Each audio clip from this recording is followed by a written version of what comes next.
so they're trying to catch up with as many people that want to eat today. But I am Russell Williams. I'm director of EThOs. We're a small business incubator. We have co-working spaces. We do training and development like today, right across the street at this big Citadel building that's under construction right now. And so we are still open. In fact, I think Mark's going to come over and take a tour of the upper floors. So if you have some time after this, you'd like a little tour of seeing what's going on upstairs, you might do that for a few minutes. But I appreciate you being here today. This is a new program, although we've had the Lunch and Learn program for a couple years. We're here downtown at Little Nashville Cafe, and we want to thank Matt and Shay, the manager and chef, for providing this space for us, and of course Aaron Smith with Little Nashville Cafe. And so this is kind of a cool combination of some networking and some leadership development that we put together. We're glad that we have a great crowd here today. I've invited some of my closest friends that I know that love to teach leadership to come alongside and offer these monthly leadership lessons. And we meet the third Thursday of each month, so you can go ahead and put that on your calendar. So today I'll introduce Kerry Martin. Darla Harms, who is sitting somewhere here, is also going to be presenting soon, I believe in May. In May. And then next month on April 17th, a dear friend, her name is Dr. Brooke Jacobs. She owns a business called Delve Health Consulting, and she's going to be offering a program. We had her last year at Cocatelli, and she is awesome. She does leadership development. She does company and nonprofit health as far as organizational health to make sure that the leaders and the employees are working in a healthy environment. And she's going to be offering a program in that subject next month on April 17th. You can go ahead and go online and register for that because that's on our website. I'm going to, at the end of our time together, talk a little bit more about the classes and workshops that we have coming up. But again, I want to welcome everybody that's on the Facebook live stream. We had, how many? We had a couple hundred. Almost 1,000 now, or now. So that is awesome. So glad that we could offer this. I do want to thank our co-sponsors for making this possible, and that includes SI Now. And I know that we have the team from SI Now, but Deb Arnett, thank you so much for making this possible. And then also the SBDC from SIU. I don't think is Michael here? No, but I'll represent them. Then Tom Harness represents SBDC. So glad that you guys could partner with us on these EThOs Power Lunches. And so I'm going to introduce Kerry, and then I'm going to let him jump in and take over. He's got questions that are on his board up here, so he's going to ask you to answer those questions on the card and pen. But let me say a couple of good words about Kerry without taking much of his time. So Kerry Martin and I have known each other for a few decades now. We used to teach Sunday school class together way back in the day. Yep. He is known as being a very successful high school football coach here in the state of Illinois. He is in the Hall of Fame for the Illinois High School Football Coaches, I believe, Association. Yeah, that was good. Yeah. Something like that. Yeah. But really talk about what he's doing now. We just were talking about that. He has dedicated a lot of time to give back to businesses, to nonprofits, to community and churches, teaching leadership, a subject that we both love.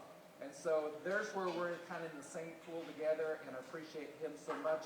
He was one of our fall retreat speakers and did an outstanding job. But Kerry Martin, thank you for being here today and being part of this group. Yeah, thank you. Yep. It is my pleasure to be here. I do have questions on the board. Typical teacher, right? Teacher gives you homework or something during class and something to do. It would help me if you could just jot down a couple of things. And the first thing, if you can't read it, is what are your thoughts on Winston Churchill? And there's no right or wrong answer. I just want to know if a thought that comes to your mind when you hear the name Winston Churchill. Doesn't have to be you knew a lot or a little, but just a thought you might have. It could be something you've heard, something you remember. The next question is, have you ever had to make a decision that you feel was courageous in your leadership position? A courageous decision. Now, I'm not talking necessarily life and death kind of decision, but a courageous decision that maybe involved a little bit of risk. So I'll let you jot those two things down.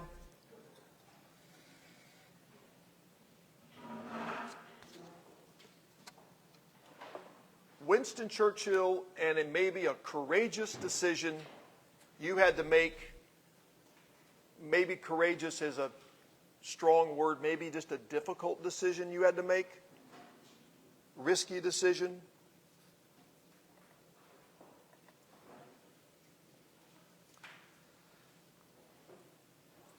The next two questions is about John F. Kennedy, which, as I planned this, I had no idea he was going to be in the news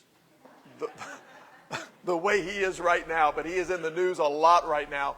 But what do you know about it? What do you think of when you hear the name John F. Kennedy? Good, bad, historical, character, something?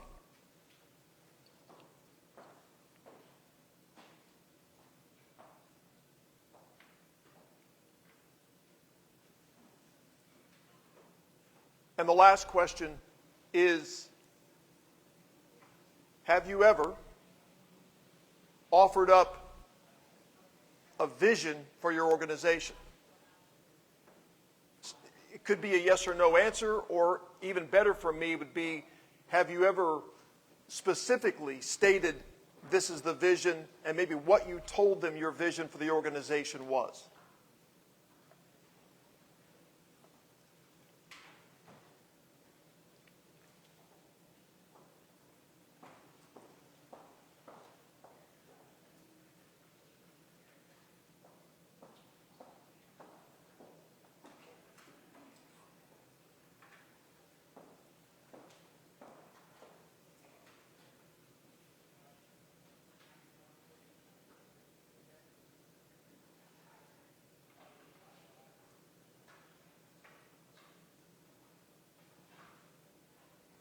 I do appreciate you all being here today, and I appreciate my friend Russ. He has been an inspiration to me. He continues to push me and make me think of things that maybe I wouldn't be thinking of. There's an old saying that says, don't tell me who you are, tell me who you walk with. And when I walk with Russ Williams, I'm a better person. And I appreciate his offering me this opportunity and to see so many faces in the crowd that I know and respect. And I really hope I can bring something of value to you today. Look, I'm a football coach, so when I speak, you may get some football. I'm a history teacher. You might get some history. And you might get some government civics kind of stuff. Today, I'm going to lean on the history side of it, and I'll explain why. Shara, you're here today. I'm sorry, this is the third time you've heard me in like 6 days. So there'll be a special gift. There'll be a special gift for you, and we're done here. But I promise it's a different talk than I gave the other day. But I don't know what you do when you can't sleep. I get up, I try to watch TV and push my reset button. So when I couldn't sleep a few months ago, I got up and I turned on Netflix and I found a documentary on Winston Churchill.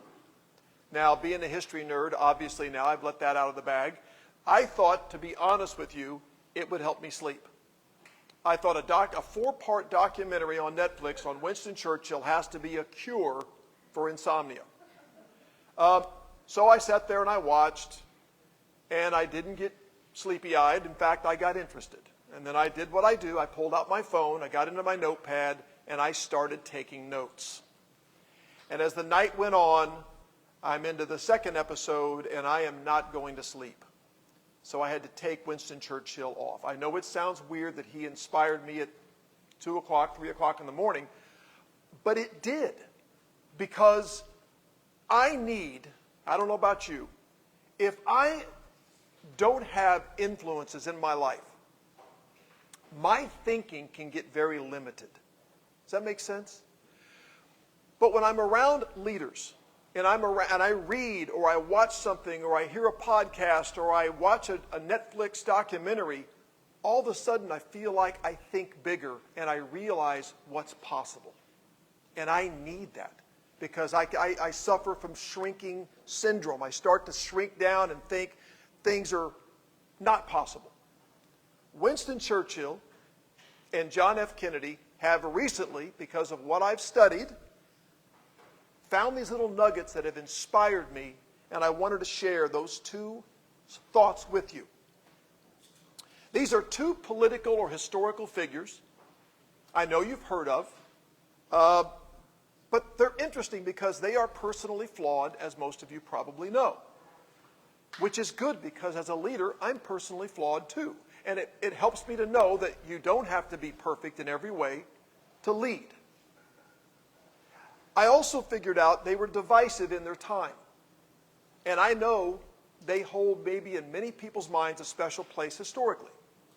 But to be honest with you, during their time when they served, they were not necessarily beloved in the way they might be considered today. But they were transformative. They were transformative in a way that I think matters in leadership, and they also were transformative in a generational manner. Does that make sense? They were transformative beyond their time in office. And the impact of what they did, when they did it at their time in history, we still feel the effects today, and I hope to be able to share that with you. So I need a shout out from someone, a thought you might have on Winston Churchill. Anybody? You can, yes, sir. Powerful? Yes. Right leader, right time. Boom. Anybody else? Tenacious. Tenacious. And he can't forget cigars. Cigars. Yeah. One of my favorite pictures is Winston Churchill with a cigar in his mouth firing a submachine gun. That is a great picture, especially for the moment that he chose to do that. Churchill was very controversial as the leader of Britain, and when he was in the Parliament, he was considered very controversial and very divisive. So I'm going to give you an example, because Churchill, to me, as I'm watching this documentary, I'm thinking, I don't know where he got the courage to lead in the manner that he did. It's bold, it's tenacious, and it's risky. As fascism rose in Europe in the 1920s and 30s, he took a stand against it when everyone else was fatigued by World War I, which had just ended. He stood his ground and said, we have a new problem. It's fascism. And they wanted to hush him up and was accused of, you just like war. War gives politicians power. That's why you're against the fascists. He said, no, we're going to deal with them. They were wrong. He was right. As Hitler and Mussolini rose to power, others in Britain wanted appeasement. They wanted to give in for peace. And he said, we can't do that. We got to stand our ground, or we're going to be next. They were wrong. He was right. When other nations of Europe began to surrender, he demanded Britain stand strong and not follow suit like France and Denmark and the Netherlands. And he said, we got to stand strong. We can't surrender. Not a popular stance. At some point in time, he had to ask his people to go to war and not surrender and send his beloved population into danger. That's a risky and courageous position to take. Winston Churchill couldn't just say the words, though, and this is one of the lessons I got from the video, and that is he had to embody what he asked the people to do.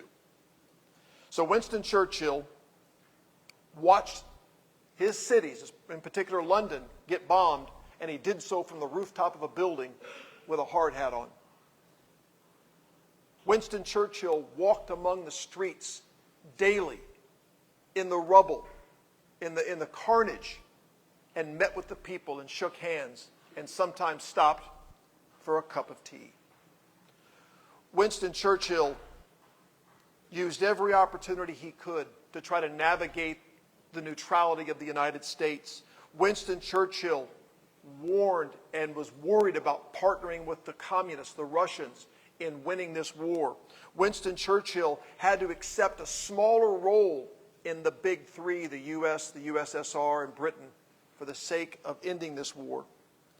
And Winston Churchill knew he was going to lack the appreciation he deserved for all he had done.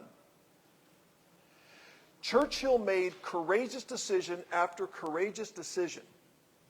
And I thought about how often in my time as a leader did I forsake popularity myself for the good of the organization, not in the present, but in the long term.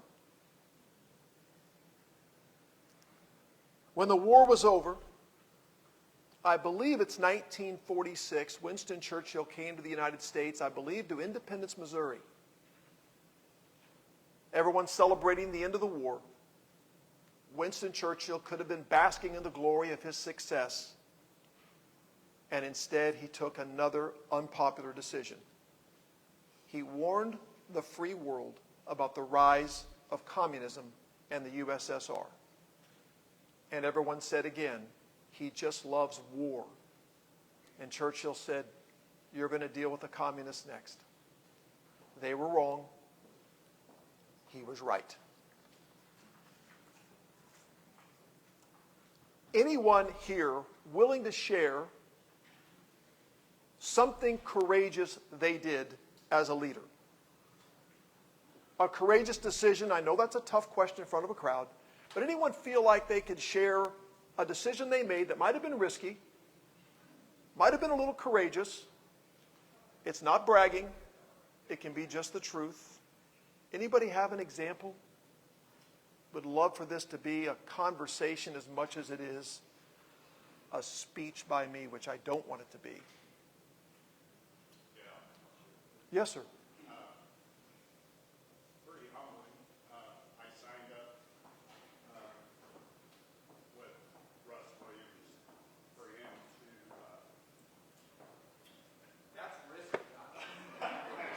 not just be a personal coach, but to be accountable as an accountability partner, but even more, which is too humbling to go into detail about right now. But just my first meetings tomorrow afternoon. That is a. To me, that was, I didn't plan that. I didn't even know Russ until maybe 2 months ago. And No, that's perfect. Because putting yourself out there and being vulnerable is the exact definition of what this man did over and over again. And none of our decisions are going to be World War II like. But those simple, courageous moves, things you initiate as a leader, things that you do as a leader, that others might see as, oh, you shouldn't do that, or that's a risk, or you might make someone mad. I always feel like when Russ puts things on, and Russ puts a lot of things on, he has power lunches and leaderships and conference stuff, and I love the fact that he has the courage to put things out there not knowing how many are going to go. But it doesn't matter because it's the right thing to do, and it ends up being a room like this full of leaders who are hungry for this. And I appreciate having a friend because a lot of people, Russ, would not have the courage to even attempt something like this. And you do it. I'll give you one quick example of something I did I think was courageous. In 2004, I'm trying to rebuild the Marion football program. It's not going well. And the doubters that were out there that said when I left Carterville I was crazy, you won't win in Marion, looked like they were right. And my best football player, he was the best youth football player I'd ever seen play football. He's now going to play for me at Marion, and I had to let him go the second week of the season. But practice. Hadn't even started playing games yet. Boy, people thought I was crazy. I got phone calls from other coaches saying, you let so-and-so go?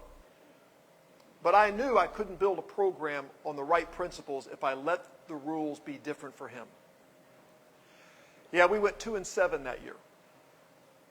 And I looked like I was wrong. They looked like they were right. But the next year we made the playoffs with a group of kids that I believe saw that and said, we all need to follow the rules. I think it matters. And it wasn't easy, don't get me wrong. And I'm not up here telling you, boy, I'm so brave for doing that. I was afraid to make that decision. But I knew I couldn't live with myself if I didn't do it. By the way, that young man came back out the next year and never missed a practice, which was the reason I had to let him go. I actually called him one day when he wasn't there.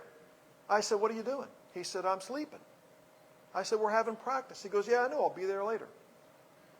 I said, don't bother. Right? It's funny, after I let him go, I've never seen a kid not on the team be around the team more, wanting what we were doing. And I think he learned a lesson. But it took courage to do that. And I believe it's because I had mentors in my life that helped me make that kind of decision. Now, the next thing I want to talk about, when you think of John F. Kennedy, what comes to mind? Anybody? Shout-outs? Say it? Visionary. Yes? His quote, ask not what your country can do for you, but what you can do. Boom. Charismatic. Phrases like Camelot. I have a lot of students, the first thing they think when they think of JFK is the assassination.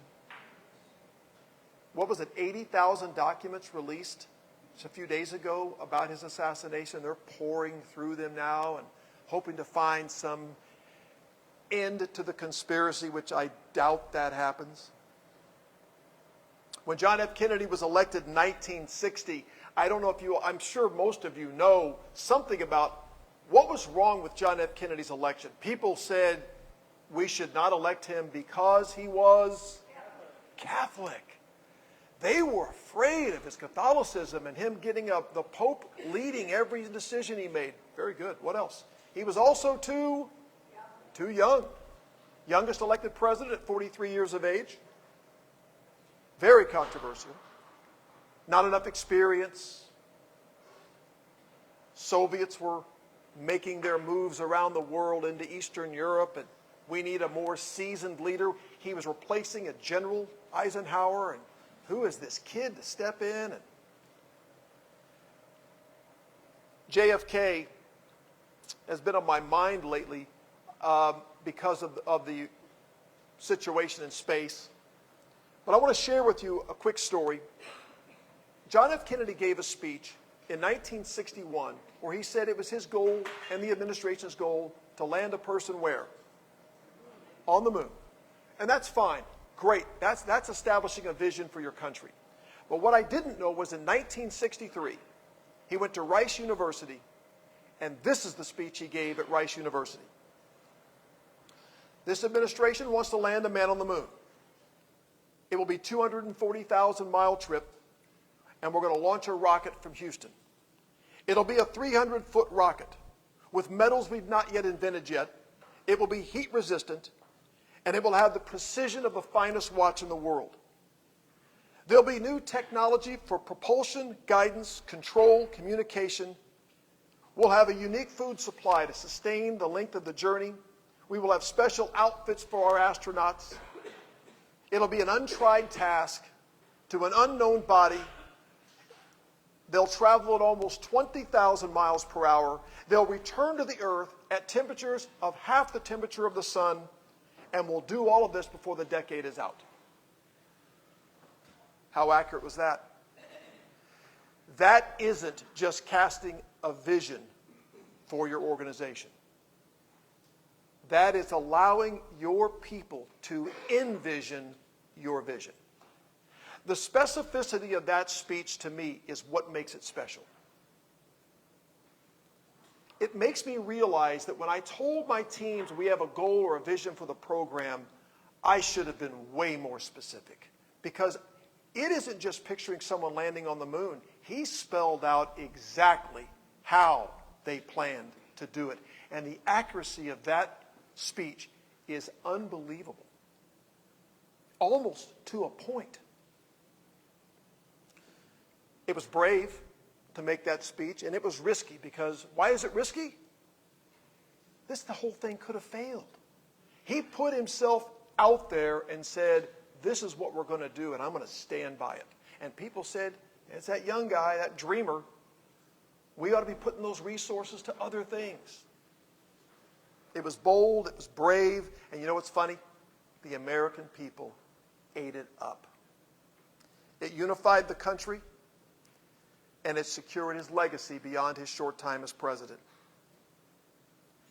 I wrote this question down. I wonder if he hadn't had the specific mindset about how it was going to happen, and he hadn't spelled that out in speeches, would we have even gone to the moon in 1969? I think his speech, his vision, made it possible. And I wonder this. On Tuesday, when they rescued those 2 astronauts in space, I wonder if they would have been rescued if it weren't for John Kennedy's vision in 1963. Didn't he make something impossible possible by what he thought, his vision, and how he helped America envision the possibilities of that?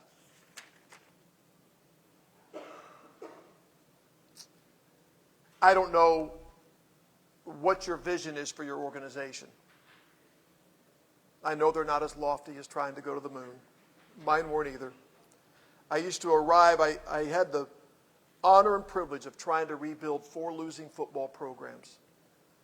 At 3 of the 4, I looked at the team on my opening meeting with them and told them we were going to win a state championship. That was the goal. They looked at me like I had lost my mind.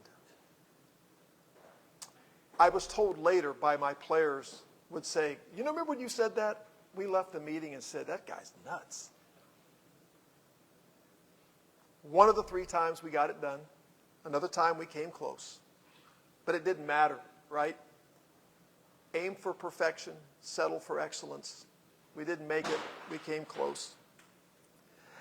I love the idea behind JFK's legacies. I want to share this too, because his legacies are space. That's one of them. You know the other one's civil rights, which could have been a whole nother speech.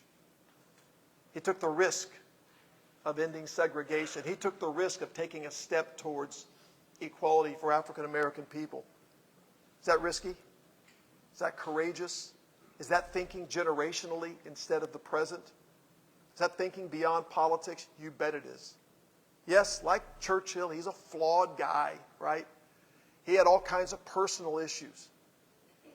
But man, as a leader, people love to follow someone that takes those bold, courageous steps beyond just having political power or monetary power. You know, another legacy of JFK was a back page story in the newspaper. He started something that still exists today that has probably done more for America's reputation than anything else he did. And that is, anyone know what he did? He was going to send college kids to third world countries and help them, the Peace Corps. Used to run a commercial, the Peace Corps, the toughest job you'll ever love. You go there, I don't think you get paid for it. You go to a foreign country, a third world nation, you help them dig wells, farm, build bridges. You take your skill set, you join the Peace Corps, and you help people that could never repay you for what you're doing for them. Back page story. Still around today. What a cool legacy for the United States. Let me close with a couple of things. I came here a month ago and Russ Williams spoke, and of course he blessed me, like he does. And Russ talked about 5 everyday habits. Russ, I'm hanging in there. Yeah. You know, it's things I did every day, but I didn't write it down and say, wait. Stick to these 5. So I start with prayer. I exercise, because you've got to take care of yourself. I study, which is either listening or writing or reading. I try to connect with people in my circle with words of encouragement. And I love to end my day with an evaluation of the day and what I'm going to do tomorrow. I try to do those 5 things every day. The last thing I want to say is this. And if the Churchill-Kennedy thing didn't connect with you on courage and being visionary, let me leave you with this. When Russ inspired me to write down my 5 everyday habits. One of those is to read. I spoke at a conference a few weeks ago, and I was very blessed to be there. It was the second year I had done it. It was called The Ripple Effect. And while I was there, it's for the second year in a row, I got to meet a very, very inspirational person named Greg Diedrich. Greg Diedrich used to be the head of KFC. He was also instrumental in putting together Yum Foods. And you say, what is Yum Foods? It's Pizza Hut. I wrote this down. Pizza Hut, KFC, and Taco Bell joined together to form a food conglomerate, right? Also probably on RFK's most wanted list of organizations, but that's okay. That's what Greg Diedrich did. He's a CEO of a very, very big company, and I've had the pleasure of listening to him twice in 2 years. And when he was done speaking this year, I had a chance, he shared his book, and I took it home and I began reading it. And thanks to Russ, it inspired me to keep studying and keep growing. The first 100 pages in a 300-page book, Greg Diedrich gave me something gold. And I couldn't leave here today without sharing it with you. And that is this. You have people in your organization, you have family in your home, and you say to them, for example, I love you. And we say I love you a lot. And I say it to my wife and my kids and my grandkids. But he said, add this. And you add this, it'll change everything. Don't just say I love you. Say I love you because. And be specific. And if you're uncomfortable saying it, write it on a sticky note and put it on the dashboard of her car before she goes to work. Put it in the bathroom mirror. Place it somewhere where that person can see. It isn't just a statement of I love you because of your smile, your support. I love you because you do my laundry. I love you because you keep me centered. I love you because. If you've got people at work and you say, I appreciate you, be specific and tell them because. Greg shared it saved his marriage. Greg shared it transferred into his faith. He shared he wishes now, as an former organization leader, if he was back in business today, he would be adding that because when he talked to his staff. Be specific.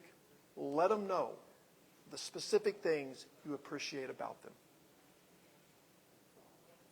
Russ, thank you very much. God bless you guys. Thank you so much.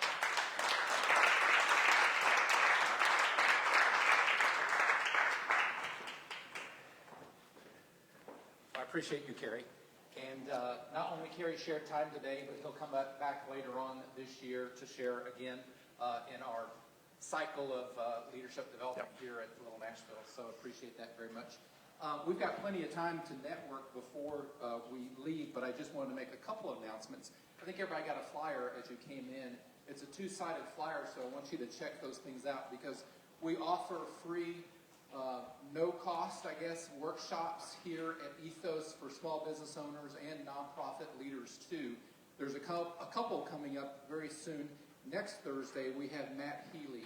Matt Healy is in the insurance industry, and he focuses on small businesses. And as we know, one of the reasons people don't go into small business or may leave small business is because of healthcare.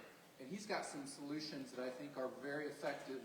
And that's next Wednesday. He's offering a course here at EThOs, and it's called the Healthcare Coverage Crisis: Big Solutions for Small Businesses. So you can register for that. That's at noon at EThOs. And then the week after that, the first week of April, we have a workshop that I think works for small businesses, but also nonprofits. And so Joe Shinkuski is a professional writer, and he's offering a course called PR Basics for Small Businesses: How to Earn Media Coverage Without a Big Budget. He's going to teach you how to write those press releases and other things that will get your message out there to the public. And so that's, again, another no-cost workshop at EThOs. And it's next Tuesday, or in 2 weeks, Tuesday, April 3rd. It's also at noontime. And then the back of your workshop, if I can be humble about this, Mastermind courses are something that I love to do because if you've never been part of a mastermind, it's really gathering a dozen folks together for an 8-week commitment to really learn and grow and support each other. And we've got another mastermind group that's coming up in just a couple weeks. It's focused on Atomic Habits, which is a sensational book. And if the first thing in your mind is, I don't read books, it's okay. It's on Audible too, and you can listen to the book. But we use the subjects of the book to discuss how to take in this case, very small changes in your life in order to create those habits that have remarkable results. And that's really what this is focused on, is the very smallest, that's the atomic part of it, the habits that you can change, that has huge results and leads you to the goals and success that you want to achieve. So that's also coming up very soon, and encourage you to sign up for that. Now, you can find this and much more at our website, ethosmarion.org. And please sign up and register. Even if you're coming to this event last minute, go ahead and register so that we can make sure we get the food count correct. And did everybody get to eat if they chose to eat? And how was the food? Good. So we want to again thank, because they were behind the scenes, but thank Shay and Matt for providing the space and the food and for making this doable. We're going to do a little drawing here. I did have one more thing. I'd love to do another networking occasion at Seasoning Bistro, and this would be like an after-hours occasion. So something like 5 to 7 at Seasoning Bistro. They have a little party room. And as we approach spring, we might be able to use their outdoor space too. So I'm already talking to them about that occasion. I don't have a date yet, but I just wanted to see that in your mind. It would be a time for you to come network with small businesses and nonprofits, but I would encourage you to bring folks to that occasion. So be looking for that sometime later this spring, a networking event. And if you want to co-sponsor something like that so you can get your name out there and support networking, then let me know about that, because I'm happy to partner with other folks like we did today with SI Now and the Small Business Development Center. Kerry, I'm going to let you draw. We gave everyone a ticket. If you didn't get a ticket when you came in the door, my program assistant, who's awesome, Tara, she can help you with a ticket. Did everybody get a ticket? We need a ticket right over here. Anybody else need a ticket? We